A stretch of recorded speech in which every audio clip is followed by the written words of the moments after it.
গণঅভ্যুত্থানের master মাইন্ডের বিরুদ্ধে কঠোর অভিযোগ তুলে ধরেছেন বাংলাদেশের প্রথম প্রধানমন্ত্রী শহীদ তাজউদ্দিন আহমেদের পুত্র তানজিম আহমেদ সোহেল তাজ।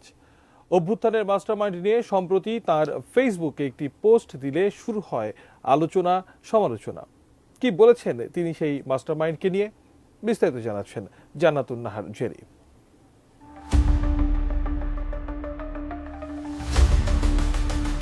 ছাত্র জনতার অভ্যুত্থানে শেখ হাসিনা সরকারের পতনের পর আলোচনা হচ্ছে আন্দোলনের মাস্টারমাইন্ড কে বা কারা সেটি নিয়ে।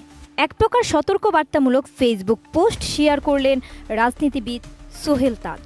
পোস্টের শুরুতে এই মাস্টারমাইন্ড ধরিয়ে দেওয়ার বিষয় তুলে ধরেছেন। তিনি পোস্টে বলেছেন, এই মাস্টারমাইন্ড নষ্টামি, বিচার বহির্ভূত হত্যাকাণ্ড, গণতন্ত্রের ধ্বংস এবং দেশকে অর্থনৈতিকভাবে দুর্বল করে ফেলার জন্য দায়ী।